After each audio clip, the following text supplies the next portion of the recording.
Buenas noches a todos. Muchísimas gracias por conectarse el día de hoy. Hoy continuamos con nuestra serie de webinars y el tema que trataremos hoy es evaluación y selección de startups para inversión. De hecho, antes de empezar, quiero hablarles un poquito acerca de nosotros. Nosotros somos PECAP, la Asociación Peruana de Capital Semilla y Emprendedor. Y como saben, nosotros promovemos el financiamiento de emprendimientos innovadores que generen desarrollo inclusivo en Perú con una misión de promover un mercado de capital emprendedor inclusivo, rentable y con impacto positivo en la sociedad y con una visión de generar inversiones en capital emprendedor por $1.000 millones para el 2030 aquí en Perú. Nosotros tenemos el objetivo principal de fortalecer este mercado de capital emprendedor a fin de aumentar la productividad y competitividad y generar empleo de calidad en el país. ¿Y cómo lo hacemos? Pues generamos información a través de nuestros reportes que hacemos 2 veces al año, reportes de inversiones. También hacemos el censo de startups y damos visibilidad a la industria y principales actores del ecosistema emprendedor. Además, promovemos iniciativas de diálogo político en temas de financiamiento y también incrementamos la diversidad e inclusión en el ecosistema. Incentivamos y aseguramos buenas prácticas y altos estándares éticos en el mercado. Estamos alineados básicamente a estos 4 ODS, que son el 5, que es igualdad de género, que impulsamos la participación de la mujer no solo como emprendedora, sino como inversionista.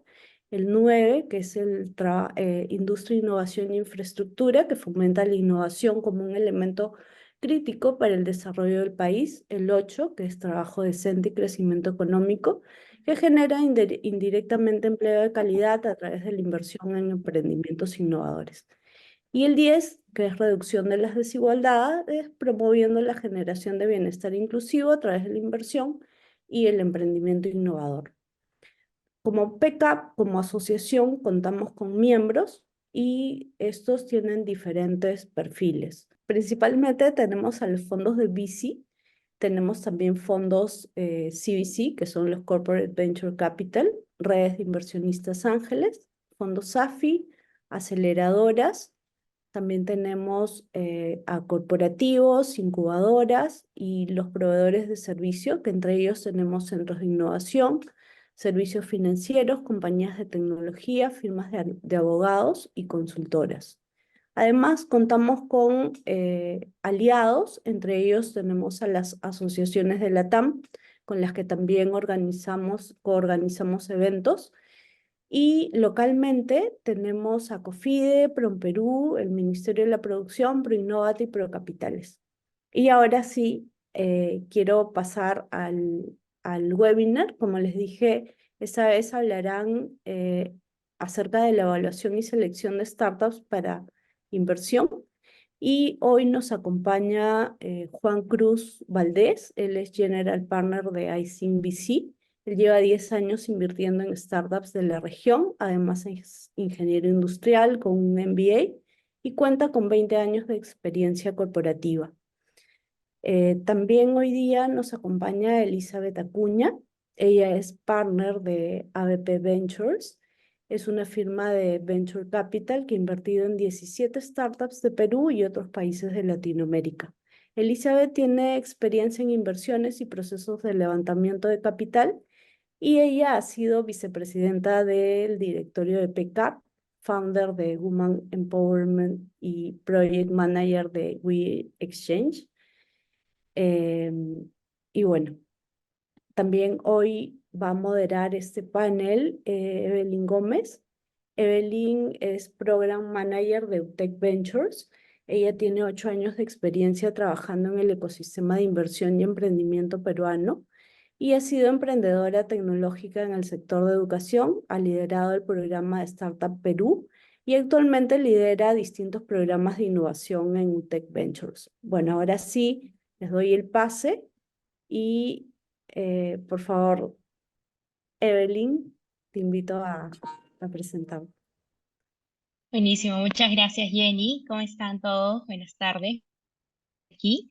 Vamos a empezar entonces con este panel junto a Elizabeth y Juan.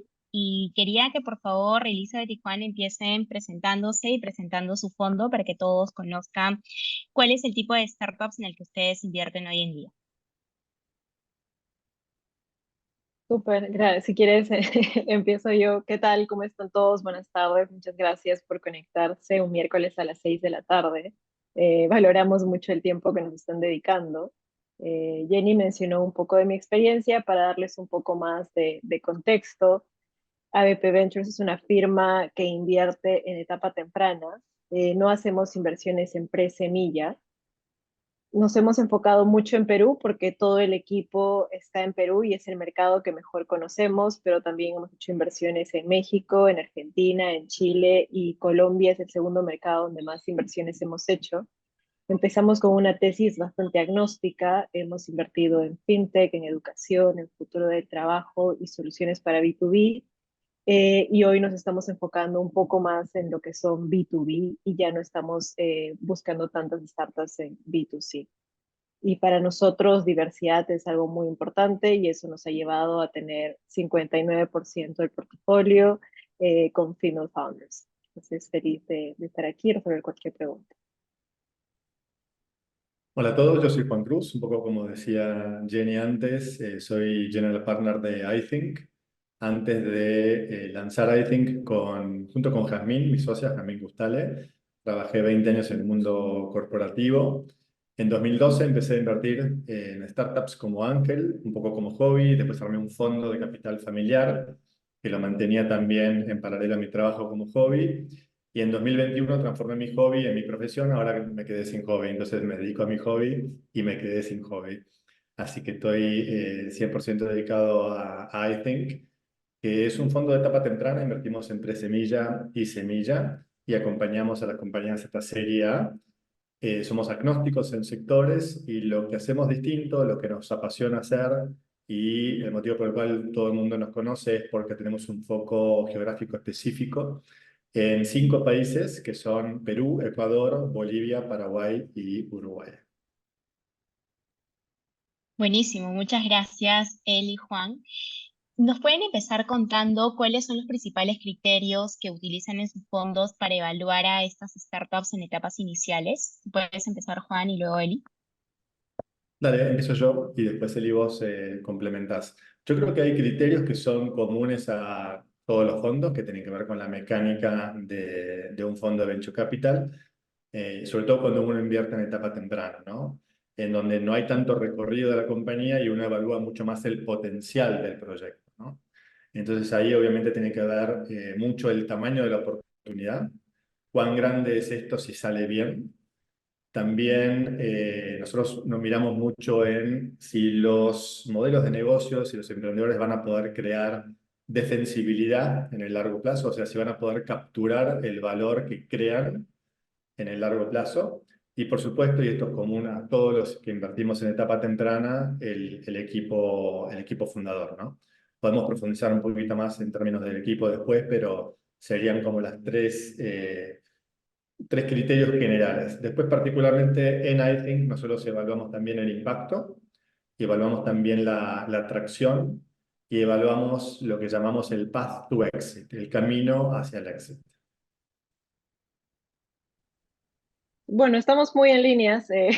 Creo que Juan Cruz ha dicho casi todos. Para nosotros, como no estamos haciendo pre-semilla, y ahora la siguiente pregunta probablemente vamos a tocar más del equipo, sí le damos un poco más de peso al equipo y a la atracción. Sí queremos invertir en modelos que ya tienen cierto nivel de ventas, y hay cierta validación de que el producto es algo que el mercado está pidiendo y es algo que podría conseguir clientes.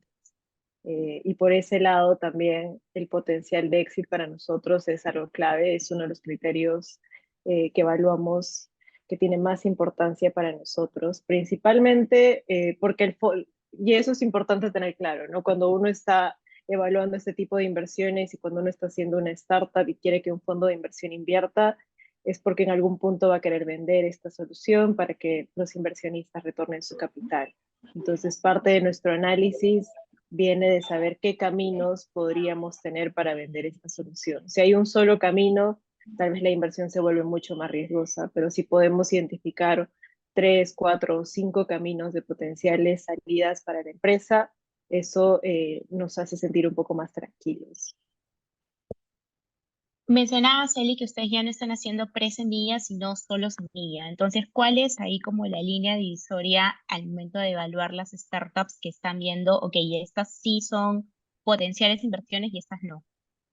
Para nosotros, pre-semillas son todas aquellas que no tienen revenues, que están empezando con un MVP, que tal vez están haciendo pilotos, están haciendo encuestas, están haciendo toda la etapa antes de empezar a salir a vender el producto. Y la razón es porque nosotros no hemos sido emprendedores en el pasado y no sentimos que tenemos el conocimiento para, sin ver algo de ingresos, decir esta solución va a funcionar o no.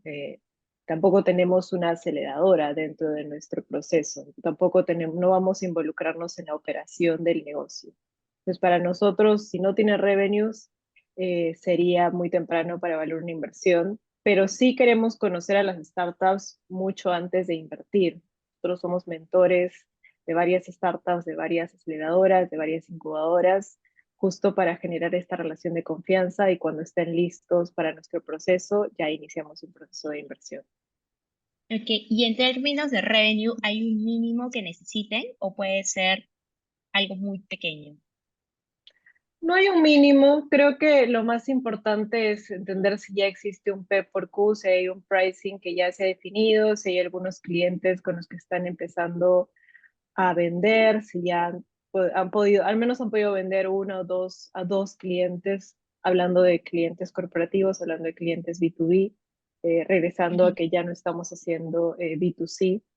Entonces, no es que tenemos, que tiene que ser como grande, un monto grande, pero 5.000, $10.000 de revenue sería suficiente mensual. Mensuales, claro. Buenísimo. Juan, ¿y ustedes en iThink sí invierten en startups pre-revenue? Nosotros invertimos EVE en presemilla y semilla, entonces sí, en algunos casos entramos en inversiones pre-revenue. A diferencia por ahí de lo que comentaba Eli, si bien no necesitamos revenue, sí necesitamos ver como signos tempranos de que el mercado quiere lo que estás empezando a construir, ¿no? No necesariamente tiene que ser revenue, el revenue va a venir si después si hay un interés, pero sí nos gusta ver signos tempranos de que hay un product market fit, ¿no? Por lo menos evidente. Entonces, no invertimos en ideas, no invertimos en PowerPoint, pero no necesariamente necesitamos sí o sí ver revenue. Y también, complementando un poco lo que decía Eli antes, nosotros sí nos involucramos mucho en la operación. Incluso antes de invertir, trabajamos mucho con los emprendedores para llevarlos a un estadio en donde estén listos para ser invertidos y después solamente invertimos y vemos que más allá del capital podemos agregar valor involucrándonos en la operación. Y ahí hay muchos puntos de involucramiento, pero en general tiene que ver con ayudar a levantar rondas de financiación, ayudar en la expansión internacional, trabajar desde el mentoreo hasta armado de equipos y modelos de negocio, etcétera. Pero sí nos gusta involucrarnos muchos en la operación. Buenísimo. ¿Y cómo evalúan el potencial de escalabilidad que puede tener esta startup cuando está pre-revenue, cuando está tan temprano? Buena pregunta. Para que una inversión tenga un retorno que haga sentido para un VC, esto es algo que todo el mundo lo sabe, ¿no? Pero estoy repitiendo, tiene que tener un potencial de escalabilidad alto. ¿Qué quiere decir eso? Que tengo que llegar a un mercado grande, a varios países, incluso a varias regiones, en un periodo relativamente corto de tiempo. Y cuando hablo de un periodo relativamente corto de tiempo, me refiero específicamente al periodo de vida del fondo. Los fondos en general duran 10 años, empiezan y terminan en 10 años, pero uno va invirtiendo en los primeros 4 o 5 años. Entonces puede ser que yo invierta en el quinto año y dentro de 5 años le tengo que pedir que escale la compañía y que tenga un exit o que yo pueda salir de esa inversión. Entonces, por eso es que se pide una escalabilidad alta y por eso tiene que haber una tecnología subyacente para que esa escalabilidad sea rápida. Yo puedo escalar un restaurante de sushi a todo el mundo, pero me va a costar mucho capital y va a tardar mucho tiempo. Entonces, ese modelo de negocio no es para un tipo de financiación para VC. Entonces lo que miramos a tu pregunta, Eve, es primero algo bien básico, es que el problema que vos estás resolviendo localmente sea compartido por un mercado grande, ¿no? Que vos cuando vayas a un mercado más grande o dentro de la región o fuera de la región, te encuentres con un problema, no te digo exactamente igual, pero muy similar, que lo puedas ajustar, ¿no? Eso es muy importante. Y después otro punto muy importante también es que cuando vos escales, que los costos asociados a escalar no escalen de manera lineal con las ventas. Porque si los costos escalan de manera lineal con las ventas, no es un modelo para VC, es un modelo más de financiación tradicional. Entonces, hay muchos otros factores, pero para también dejarle un poco a Eli a que ella comparta los suyos, te diría esos dos son los que miramos primero. Buenísimo. No sé, Eli, si quieres agregar algo ahí para el tema de escalabilidad. Yo estoy muy en línea con lo que ha dicho Juan.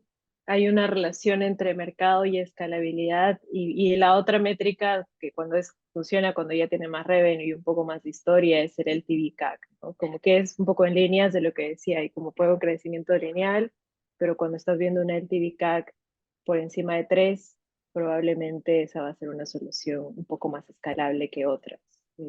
Otra manera de ver escalabilidad son los modelos SaaS, ¿no? La mayoría de modelos SaaS B2B son escalables desde su nacimiento. Pueden vender desde Perú a otros países y cuando están mostrando dónde están sus clientes, si pueden compartir que han vendido sin tener una persona en ese país, si están consiguiendo clientes sin tener personas en ese país, aumenta qué tan escalable es esta solución, ¿no? Ahora, no quiero encasillar a que todas las startups deben crecer y a este ritmo, porque hay un caso muy especial que son muchas fintechs, ¿no? Que las fintechs no necesariamente tienen el nivel de escalabilidad de una B2B SaaS, uno, porque hay temas regulatorios, hay temas de fondeo, hay temas de competencia, pero el mercado a veces suele ser mucho más grande. Entonces, también es un balance, ¿no? No es que todo tiene que ser como 100% escalable, 100% mercado. Hay que buscar un balance y al final cada fondo va ponderando según qué es lo que más pesa para su inversión en ese momento. Sí, ahí complementando lo que decía Eli, para compartir algunos ejemplos.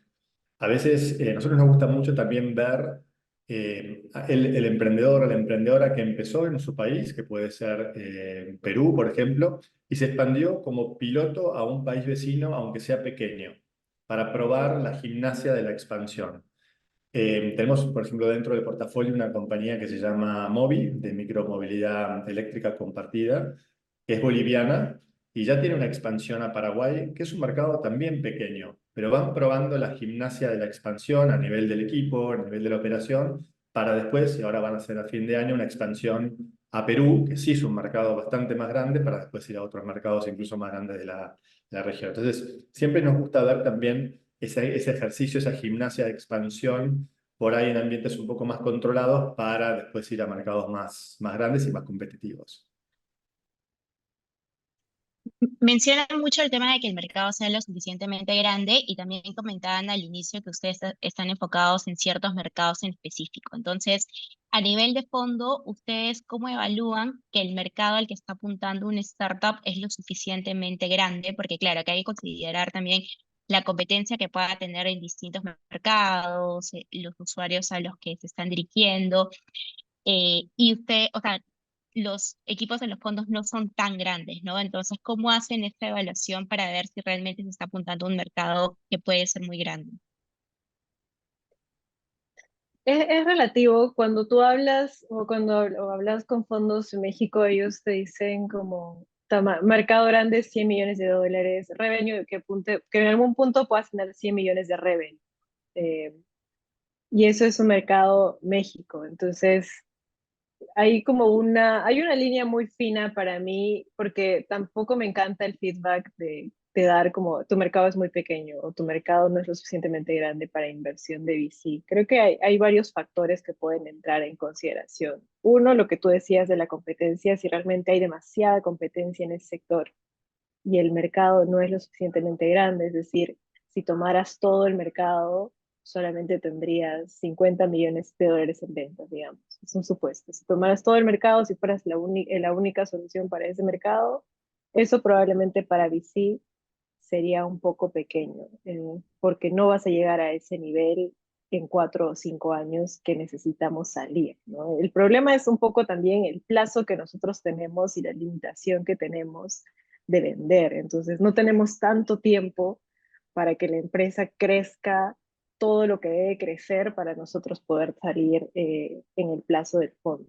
Y esa es una de las razones por las que se busca que sea un mercado grande, porque si inviertes más capital, es, en teoría, si estás invirtiendo más capital y hay suficiente oportunidad, deberías vender más. O sea, esa debería ser la curva. Si el mercado no es tan grande, por más que inviertas mucho capital, no va a crecer tan rápido. Entonces, yo no quiero dar como una respuesta de números, tal vez Juan quiere lanzarse con alguna respuesta de números, pero cuando están hablando con fondos mexicanos, probablemente van a decir 100 millones de dólares revenue, esa debe ser la meta, ese debe ser lo que deben conseguir. Cuando están hablando con fondos en la TAM, creo que hay una parte de mostrar también comparables y a cuántos están vendiendo otras soluciones en su sector, o también mostrar cómo están los exits, ayuda a decir, sí, tal vez tú piensas que mi mercado es nicho, pero hay soluciones en mi mercado que se han vendido, no sé, a 50 millones, a 40 millones de dólares. Entonces, hay una contraparte como argumento que tú puedes dar como founder también.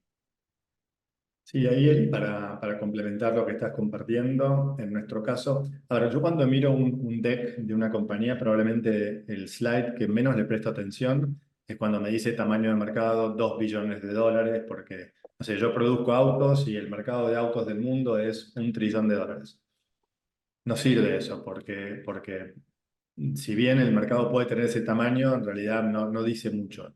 A mí lo que me gusta ver es cómo vas a hacer para facturar 1 millón de dólares, 10 millones de dólares y 100 millones de dólares. Por supuesto, uno va a tener mucho más detalle de cómo llegar a 1 millón que a 10 y acá a 100, pero tiene que tener una lógica incluso de doble derivada, de Excel. No me digas, voy a vender más autos y más autos y más autos y voy a incrementar el precio. Quiero entender bien cómo vas a ir llegando a ese tipo de cliente, cómo vas a ir defendiendo el valor que creas y así llegando a esos valores. Entonces, un poquito, es un análisis bastante profundo, es uno de los análisis más profundos que uno hace al momento de invertir o de analizar una inversión, el tamaño de la oportunidad, pero yo creo que a grandes rasgos va por ese camino. Y lo otro es que, claro, porque son proyecciones y cálculos, pero el tema también es la ejecución, ¿no? Y para eso lo necesario es quién lo ejecuta, el equipo. Y se habla mucho que en etapas tempranas a lo que más le apuestas es al equipo. Ustedes, en términos de equipos, específicamente, ¿qué es lo que buscan en las fundadoras, fundadores? Y si nos pueden dar como ejemplos específicos de como qué características han visto que luego digamos, como incremente la probabilidad de éxito o la capacidad de ejecución de los equipos en su startup. Bueno, para nosotros es importante tener equipos diversos y complementarios. Entonces, desde ahí, como siempre, estamos buscando que tengan perfiles diferentes, los que son parte del equipo, que no todos traigan lo mismo a la mesa. Y lo otro que buscamos es que haya sido emprendedor o emprendedora antes o que haya vivido el problema porque trabajaba en esa industria. Entonces, digamos que esos son los criterios que nosotros priorizamos dentro de nuestro análisis del equipo y porque o sea, la razón por la que lo hacemos es porque acelera la curva de aprendizaje. Y en startups todo se mueve muy rápido y las tendencias y todo va cambiando muy rápido y salen nuevas startups porque ahora es mucho más barato crear una compañía y ejecutar y crear una empresa. Entonces, siempre va a salir competencia nueva rápidamente y cuando tú ya vienes de la industria, probablemente ya tienes clientes a los que les puedes ofrecer esta solución. Por ejemplo, nosotros invertimos en una compañía que se llama Lumu, que es de ciberseguridad.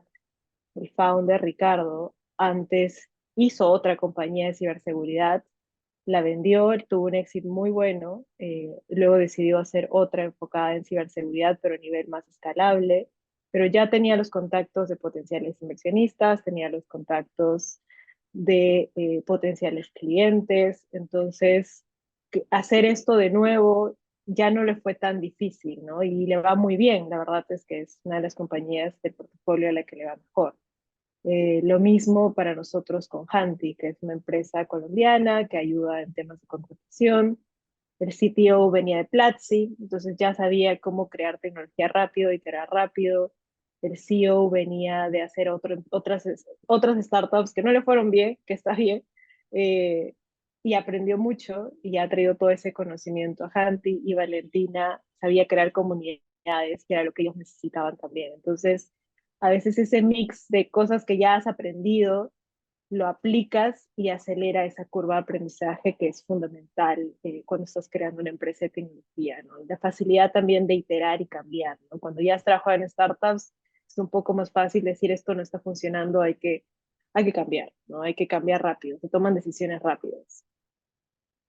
Y ahí muy alineado con lo que decía Eli, ¿no? Y profundizando un poco más en el tema de los equipos diversos. eh, Trabajar con equipos diversos es más difícil que trabajar con equipos no diversos. Yo me pongo más de acuerdo con gente que piensa igual que yo. Entonces uno tiene la sensación temprana de avanzar más rápido con gente que piensa exactamente igual que uno. Y parece mucho más fácil y más ágil y más simple. El tema es que a la larga está comprobado que los equipos diversos entregan mejores resultados.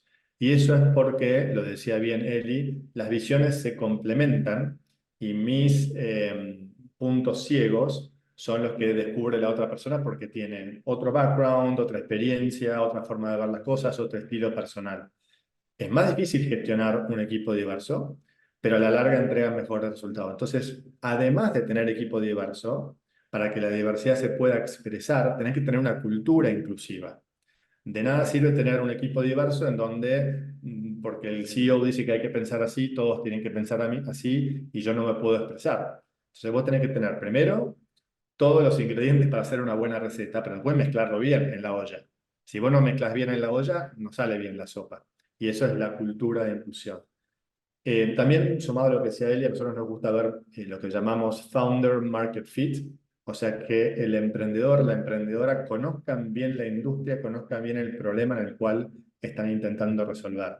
No necesariamente porque hicieron una startup antes, pero sí o porque trabajaron en la industria o porque han estudiado el problema, incluso sufrido el problema antes de fundar la compañía. Por ejemplo, dentro de nuestro portafolio tenemos una startup peruana que se llama PriceLab y la emprendedora se llama Vania Rivero. Antes de fundar su compañía, trabajó en retail y sufrió exactamente el problema de pricing en retail que está queriendo resolver ahora a través de la inteligencia artificial. Entonces nos gusta ver ese conocimiento profundo del problema que están intentando resolver.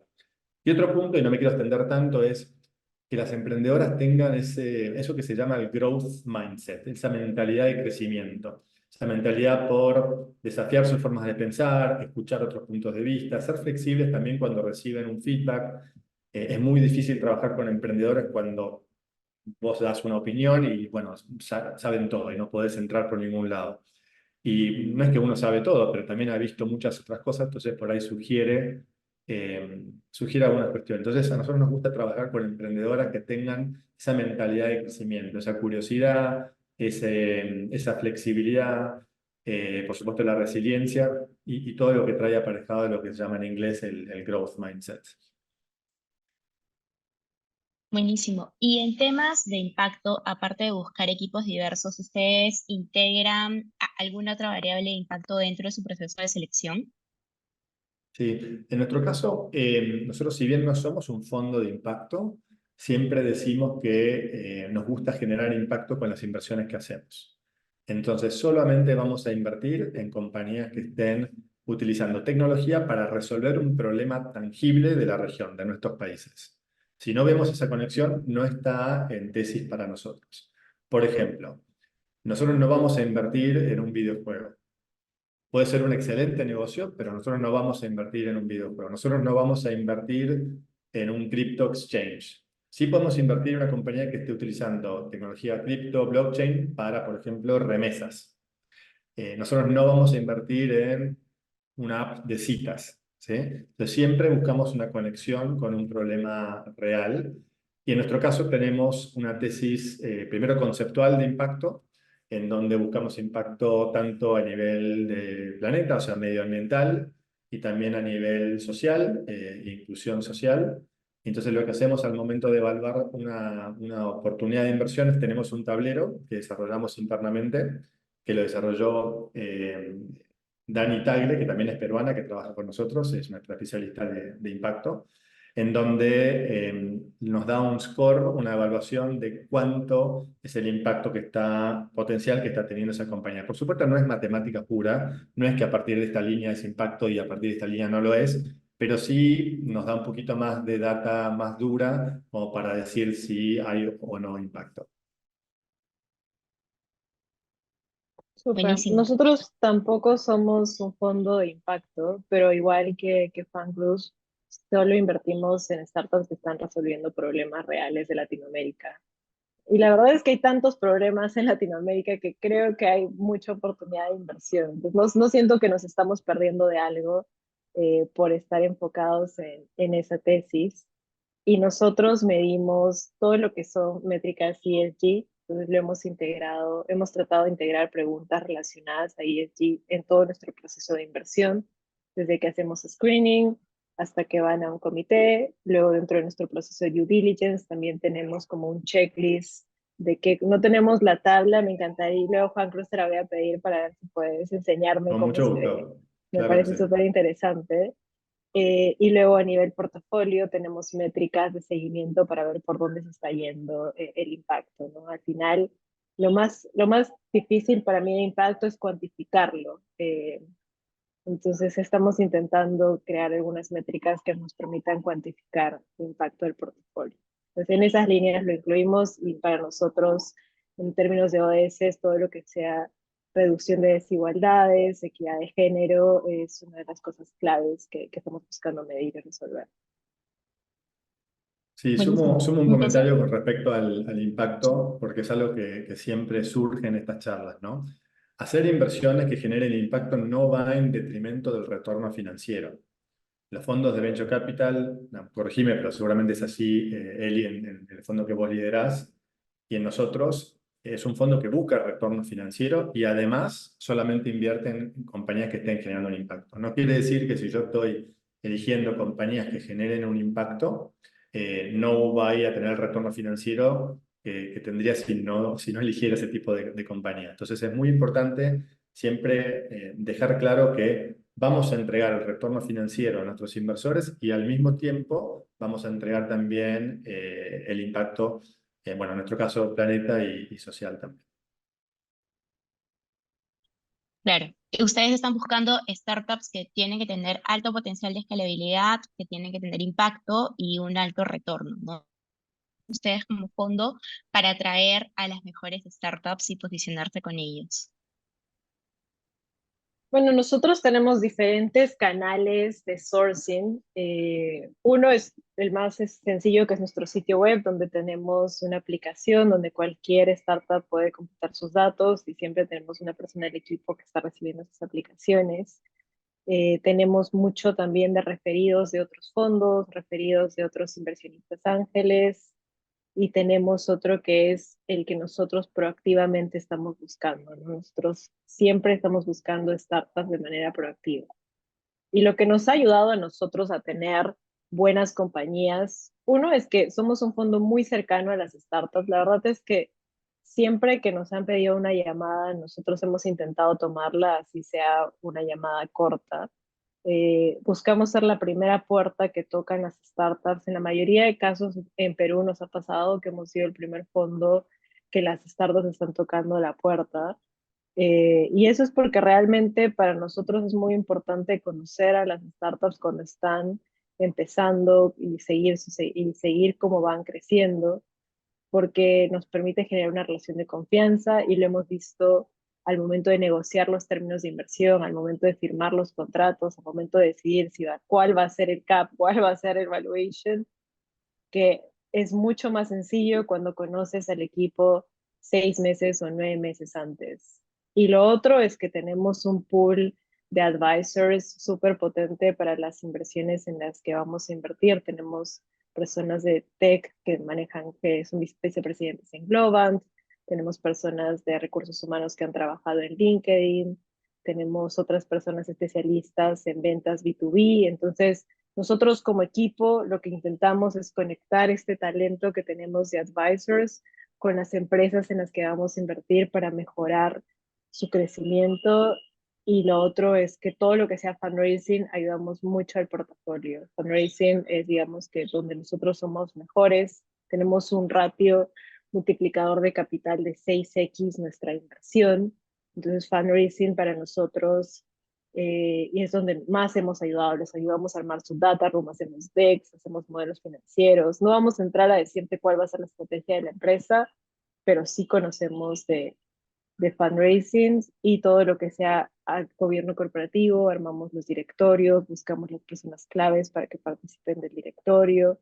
Entonces hay mucho soporte nuestro del tema de nuestros advisors, en temas de fundraising y en temas de gobierno corporativo, para que la empresa siga posicionando y crezca un poco mejor. Y esa es la razón también, perdón que me estoy extendiendo, de por qué invertimos en startups que ya tienen revenue, porque están preparados para ese tipo de soporte. Probablemente antes de, no necesariamente necesitan todo este apoyo y esta ayuda que nosotros tenemos para las empresas en las que invertimos.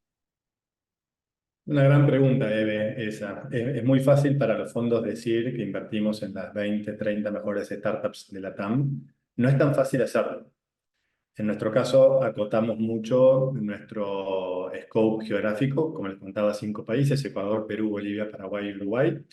Y aún es difícil. Nosotros tenemos el objetivo de invertir en las 5 mejores startups de estos 5 países y aún no es tan fácil hacerlo. Entonces, yo creo que ahí hay, sumado a lo que decía Eli, muchas actividades que nosotros llevamos adelante, pero creo que una de las principales es tener presencia física en estos ecosistemas, que son jóvenes, que están en desarrollo, que a diferencia por ahí de otros ecosistemas todavía se está tejiendo las relaciones. Entonces, tener una presencia física es muy importante.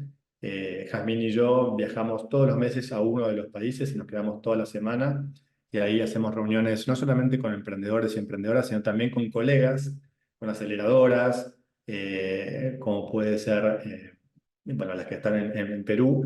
Y ahí vas fortaleciendo esas relaciones. También tenemos dentro del equipo una venture partner que es Omaira Saucedo. Ella es boliviana, ella es founder, entonces está muy conectada en Bolivia, en todo el ecosistema de emprendedores, y ahora está viviendo en Lima porque está expandiendo su startup a Perú. Entonces también está conectada al ecosistema peruano. Entonces, a través de esa presencia es donde, y fortaleciendo las relaciones, es donde nosotros accedemos a esos deals. También estamos contratando ahora una persona full time con base en Lima. Entonces, estamos teniendo ya una persona 100% en Lima que sea la cara visible de iThink en el ecosistema peruano, que dentro de los 5, en los cuales nosotros invertimos, es el más grande y el más desarrollado. Otro punto importante, y en línea con también lo que decía Eli, es cómo uno va construyendo la marca, ¿no? De manera tal que vaya siendo conocido en estos ecosistemas y que sea conocido por algo que hace bien o que intenta agregar valor a las compañías. A nosotros, los emprendedores que trabajan con nosotros siempre nos reconocen que les ayudamos mucho con la expansión internacional y nuevos clientes en otros países, además de fundraising y demás. Entonces, no es que apuntamos a hacer todo bien, sino que, bueno, por nuestras redes de contacto nos fortalecimos ahí y es un poco lo que agregamos valor. Y otro punto muy importante también que quería compartir con todos es que nosotros tenemos un partnership con SeedStars, en donde ellos comparten con las compañías que son invertidas por nosotros todo el músculo y todo el conocimiento, sobre todo en growth, en crecimiento, que ellos han desarrollado durante 10 años para que las compañías que son invertidas por iThink puedan beneficiarse de ese conocimiento, de la red internacional de SeedStars y de la red global también de mentores. Entonces, todo eso nosotros le llamamos plataforma y eso es el valor que, además del capital, proponemos para agregarle a los emprendedores. Buenísimo. Justamente para ayudarlos en su camino al crecimiento, ¿no? Súper bueno que le den todo este valor agregado. Si alguien tiene alguna pregunta, por favor puede dejarla acá por el chat o puede levantar la mano. Hay una pregunta súper chiquita de Gabriela que dice, ¿el capital que brindan está enfocado o da prioridad a startups fundadas en la TAM o pueden también ser candidatas startups internacionales que tengan impacto directo en la TAM? Ok, en nuestro caso, solo si los emprendedores o las emprendedoras son latinas y preferentemente de estos 5 países en donde nos focalizamos. Entonces, si son ecuatorianos, peruanos, bolivianos, paraguayos, uruguayos, pero están en, no sé, en Estados Unidos y además están desarrollando algo con impacto en la TAM, sí caería dentro de nuestra tesis. Tenemos dentro de nuestro portafolio una compañía ecuatoriana que se llama Storybook, marido y mujer ecuatorianos, pero viven en Miami y bueno, fueron parte de son parte de nuestro portafolio, así que sí entran en ese caso dentro de nuestra tesis. Para nosotros es similar, pero sí deben ser las operaciones principales en Latinoamérica. Digamos que 80 o 90% del revenue debe estar en Latinoamérica. Creo que como en etapa temprana, ¿no? Si luego va a ser global, genial. Pero digamos que en la etapa en la que vamos a invertir, si fuera una compañía que tiene 10% Perú, 90% Estados Unidos, no sería algo que nosotros haríamos, digamos. Buenísimo. Yuri dice, ¿cómo pueden contactarse para conversar con ustedes? El primer paso es a través de la página web, ¿verdad? Que ahí pueden dejarles sus datos y contarles un poco acerca de su startup. Nosotros tenemos en la página web un link a un formulario y ahí ese Ujú. formulario nos llega directamente al CRM, si no por mail, por WhatsApp, por redes sociales, cualquier canal es válido. Vas a dejar tu Instagram, Juan, Cruz, ahorita. No tengo ningún problema. Igual para nosotros también tenemos el sitio web, hay un link a un formulario y de hecho es un poco mejor para nosotros porque están las preguntas que nos ayudan a entender si hace fit o no con la empresa en el momento. A veces cuando es por otro medio, les voy a volver a mandar el link para entender si Sí. hace fit o no con nosotros. Entonces ese es el mejor camino. Buenísimo. Creo que acá hay varios emprendedores, emprendedoras y relacionado a eso, ¿hay algún sector en específico en el que ustedes estén invirtiendo? Tú mencionaste Elisa, B2B, pero dentro de eso, ¿alguna tecnología o sector específico? Igual, Juan. Nosotros estamos B2B, en este momento estamos un poco más enfocados en fintech, educación y SaaS para B2B. Y me estoy olvidando de uno, el futuro del trabajo. Esos digamos que son los sectores que hemos aprendido un poco más, que sentimos que podemos dar un poco más de valor agregado y que nos interesan. No significa que no vamos a hacer otros sectores, pero si tenemos que priorizar serían esos. En nuestro caso, somos agnósticos en términos de sectores, siempre, como decíamos antes, con una mirada de impacto. No tenemos preferencia por un modelo de negocio en particular, B2C o B2B. Hemos invertido en compañías incluso que tienen dentro de sus operaciones algo de hardware, así que no nos asusta eso tampoco.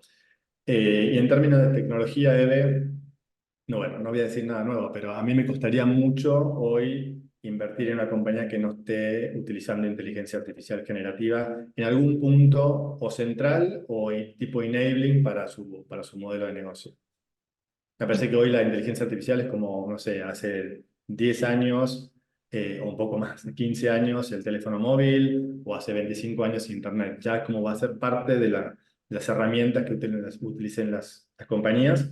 Y si no lo vemos, bueno, me gustaría entender bien por qué no lo están utilizando, ¿no? Aprovechando. Buenísimo. Preguntan también, ¿cuál es el retorno que esperan generar con las inversiones que hacen? Y acá pueden hablar del retorno de cada inversión y en general también el retorno del fondo. Si querés, comienzo yo, Eli, y después vos complementás.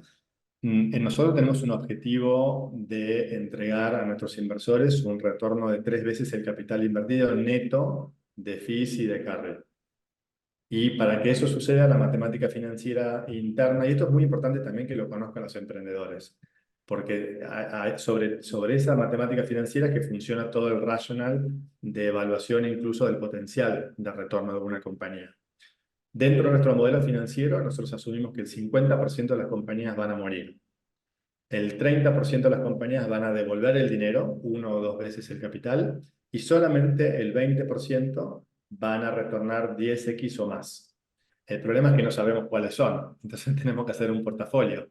Y para hacer un portafolio, a todas les tenemos que pedir al menos que tengan el potencial de retornar 10 veces el capital invertido.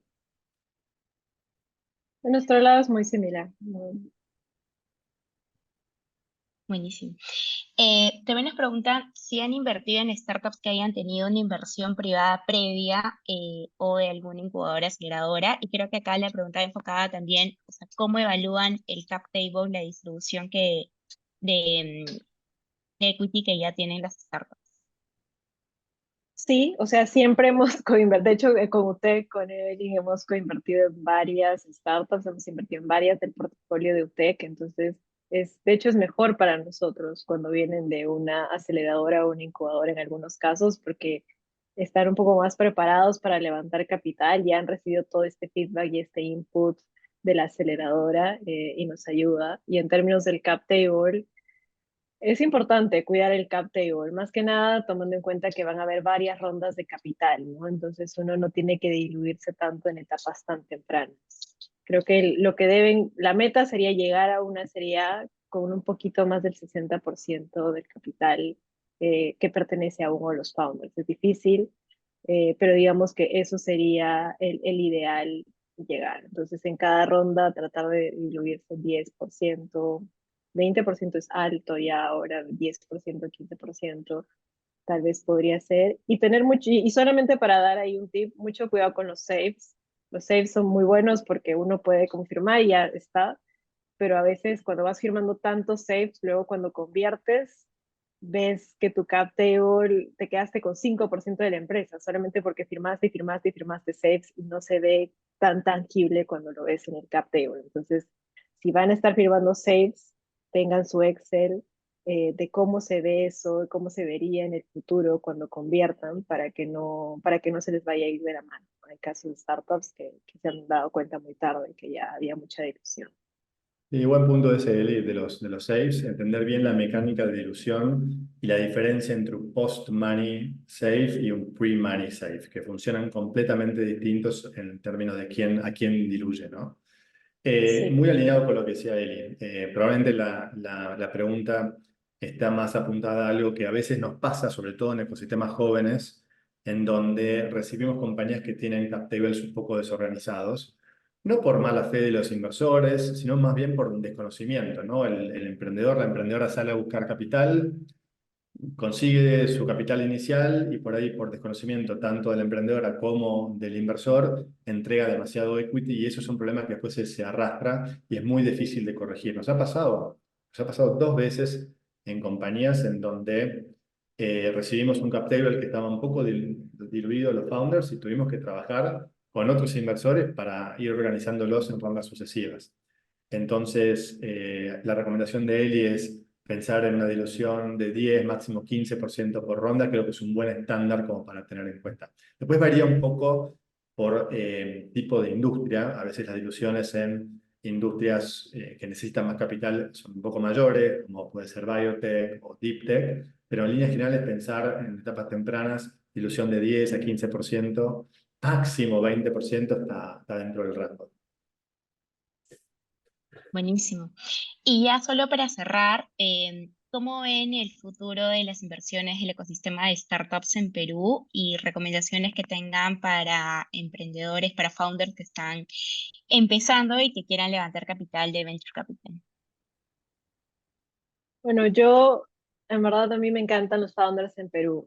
Yo siento que están al mismo nivel que cualquier otro país que tal vez tiene un ecosistema más desarrollado, con más fondos de inversión, como México, como Colombia. La calidad de lo que construyen, la calidad de la tecnología, la calidad de los clientes está a la par. Realmente los founders en Perú es algo increíble porque no hay suficiente capital, pero han aprendido a hacer bootstrapping y construir y empezar a enfocarse en ventas y aún así crear soluciones que tienen cierta escalabilidad. Entonces, hay un reto adicional aquí que es que no hay suficiente capital, pero los founders le han dado la vuelta y están construyendo soluciones que son mucho más sostenibles en el tiempo, ¿no? Y eso es lo que hoy se está buscando un poco más después de toda la catástrofe con las startups que tenían levantaron mucho capital y murieron. se están buscando startups que crezcan, pero que también sean sostenibles en términos de números. Entonces, para mí, yo le veo mucho potencial. Y en líneas a eso, creo que cuando uno está empezando a hacer fundraising, ya no es solamente pensar en Perú, ¿no? Ahora, cuando uno está haciendo fundraising, lo que nos ha dejado un poco la pandemia y la virtualidad es que ya puedes hacer fundraising en todo el mundo. Entonces, cuando estás armando tu lista de a qué fondos contactar, sí, obviamente tiene que estar iThink, que están viniendo a Perú, tenemos que estar nosotros, tienen que estar los otros fondos que están aquí, pero también tienen que estar fondos que tal vez no están en Perú, pero parte de su tesis o uno de sus mercados es Perú, o si ya van a expandir a otro país, tal vez está en el país donde quieren expandir, o 500, por ejemplo, que ahora hace tickets muy grandes, que invierte a nivel Latinoamérica. Entonces, siempre tienen que empezar pensando en todo el potencial de fondos a los que podrían buscar y obviamente haciendo su tarea de ver si realmente hay fit o no, ¿no? Ver cuál es el tipo de startups en los que invierten, ver si realmente están haciendo, podrían hacer inversiones en Perú o no, y llegar con los materiales listos, ¿no? Tener un buen deck, tener un buen one pager, tener buenos correos de seguimiento. Es importante llegar ya con la tarea hecha y no ir como improvisando en el camino, porque eso uno se da cuenta, entonces eso te atrasa también el proceso de fundraising, que de por sí es difícil y es dedicación 100% de alguno de los miembros del equipo, ¿no? Y a ver, nosotros estamos, Eve, súper entusiasmados con lo que está pasando en Perú. Yo conozco el ecosistema peruano hace 3 años, no tanto como Eli, pero cuando uno mira la evolución de los últimos años es increíble lo que está pasando. Cada vez hay más compañías, cada vez hay más compañías que tienen una expansión internacional, casos de éxito. Cada vez hay más inversores, fondos como Angel Ventures, que están participando hace muchos años, pero empiezan también a levantar sus fondos 2 o fondos 3, fondos nuevos, fondos regionales que empiezan a mirar a Perú. Algo que me llama mucho atención también es la aparición de fondos corporativos, el caso, por ejemplo, como Créalo, que tiene, digamos, hoy una huella, una impronta muy fuerte, no solamente en Perú, sino en varios otros países. Entonces yo creo que se está armando algo muy, muy interesante. Bueno, por algo nosotros elegimos focalizarnos en estos ecosistemas, ¿no? Porque vemos que en los próximos 5 a 10 años hay mucha, mucha oportunidad que va a venir, por supuesto, de otros países más desarrollados, pero también de países como Perú. También creo que trabajos que han hecho ustedes desde PECAP, educando, se nota cuando uno llega a Lima, cuando uno llega a Perú, en general, ya digamos, se nota como un ecosistema un poquito más educado, un poquito más sofisticado, y eso tiene que ver con el trabajo que vienen haciendo todos ustedes hace ya varios años, ¿no? Por ahí a veces cuando estás adentro del ecosistema no te das cuenta, pero cuando uno viene de afuera y visita, sí te das cuenta que el ecosistema peruano es un ecosistema que ya despegó, ¿no? Que no está carreteando, sino que ya despegó. Ejemplos como, por ejemplo, el evento anual que hacen en noviembre, el PBCC, que se ha convertido en un hito, digamos, ya de la región, y vienen de todos países para participar. Entonces yo, de vuelta, estoy muy, pero muy entusiasmado con lo que está pasando en Perú y lo que va por venir. ¿Qué me gustaría ver? Me gustaría ver más founders técnicos. Creo que en Perú hay todavía un déficit de perfiles más técnicos en comparación con otros países. Entonces, si me preguntas qué me gustaría ver un poquito más de founders técnicos. Buenísimo. Con eso cerramos. Muchísimas gracias, Juan y Eli. Le doy el paso a Jenny y muchas gracias a todos también por estar aquí. Gracias, Eve, a todos por la invitación. La verdad que Gracias. disfruté mucho la charla. Bueno, de Muchas hecho, gracias. muchísimas gracias. Creo que ha sido súper valioso todos los tips, consejos que han dado. Nosotros desde PECAP, gracias Juan por las felicitaciones, porque de hecho desde PECAP sí estamos trabajando muy duro y queremos pues que este ecosistema crezca de una forma saludable, que se consolide más, que se fortalezca y que podamos crecer más, ¿no? Nada, solamente quería pedir a todos y agradecerles por asistir y pedirles que prendan su cámara para que hagamos una foto final. Además, Katia les va a enviar la encuesta de satisfacción para que nos dejen ahí sus comentarios. Estén atentos, por favor, porque tenemos una serie de webinars cada 3 semanas con contenido muy valioso para el ecosistema. Y ahí, si me permitís, Jenny, yo dejo en el chat mi link para el perfil de LinkedIn. Así que para que quiera conectarme, me conecta sin problema. Y por favor, por favor. Realmente, como dijeron, ¿no? El ecosistema no solamente es en un país, sino somos una serie de países pues que estamos trabajando de la mano y que queremos que este ecosistema crezca cada vez más. A ver, ¿quién más se anima a prender su cámara para la foto?